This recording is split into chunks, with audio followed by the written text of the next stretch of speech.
بسم الله والحمد لله والصلاة والسلام على رسول الله. تر الحمد صلاة والسلام وروسته د کمونیزم او د شوروي اتحاد زوال وروسته زمونږ په هیواد کې د امریکایانو ویره دوه نړیوال جنګ چې په 1909 کال کې پیل او په 1945 کال کې پای ته ورسېد. نړۍ په دوه قطبونو روس او امریکا ویشل شوه. غرب په سر کې امریکا په مسلمانانو یې شوروي اتحاد وواهه او بیا په خپله د اسلام او مسلمانانو د ټکولو لپاره دلته د ناتو سترې لښکرې راوستلې او خپل ځان یې بې رقیبه باله. ټوله نړۍ ته یې ویرېدله. په افغانستان کې د دې د ویرې دغه اسباب د جهاد د دوران د جنګ د ګټلو د فتح د غرور له منځه وړل، د افغان ولس غرور ماتول او له اسلامي نړۍ سره د جهاد د دوران تاوده تعلقات خرابول او له منځه وړل. افغانان په تاریخي لحاظ زیږه باناموسه عزتمند په دین ولاړ او سني مذهبه تشخص لري.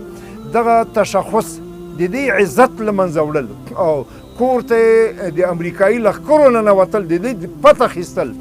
خو اوس موږ ملي اهداف لرو. زموږ ملي اهداف دا دي: د افغانستان د استقلال ساتنه او دویم د استعمار خاتمه او پای چې دا کار ترسره شوی، او دریم ملي تفاهم چې دا کول غواړي.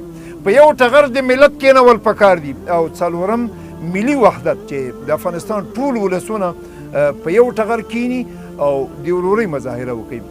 د افغانستان هر اړخیز انکشاف او پرمختګ په مادي او معنوي برخو کې چې دا اوږده پروسه ده او جریان لري.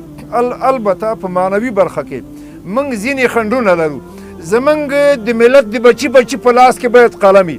زمونږ ملت قلم غواړي، زمونږ ملت کتاب غواړي، زمونږ ملت په خپل لاس کې ښځې او نر د الله پیام غواړي. نو دا اوږده پروسه ده او دا باید وکړو. د افغانستان د جغرافیې ساتنه او له اسلامي امت سره وروري. تر څو چې اسلامي امت رور نسی، اسلامي دولتونه یو بل ته لاس ورنکي، د مسلمانانو خیر نسته. موږ باید عقل ولرو او اسلامي نړۍ سره باید موږ جوړ شو.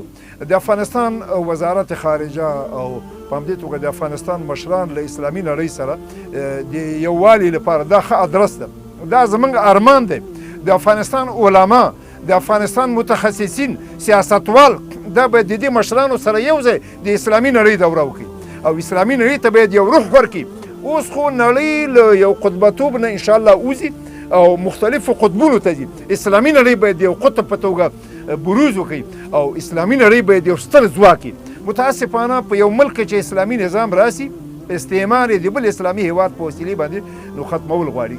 تاسې باور وکړئ اول ځل چې دلته اسلامي نظام امریکانو نسکور کړ، دا د یو ګاونډي هیواد نه هلته فلایټونه شوي دي. د یو پردي هیواد د هوایي ډګرونو نه زموږ په هیواد باندې تاړکونه شوي. ورونو زه له ډېرو دولتونو سره بدې مې ایسېږي، د دې واکمنان مې بدې ایسېږي، لیکن جوړه روغه او عقلانیت د دې تقاضا هم دا ده چې موږ له اسلامي نړۍ سره جوړ شو.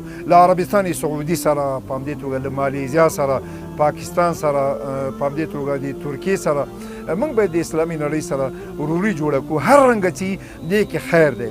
الله دې زموږ مشرانو ته توفیق ورکړي چې دغه جهاد کې کار وکړي، دغه جهاد ته فکر وکړي او دغه جهاد ته ډېره پاملرنه وکړي.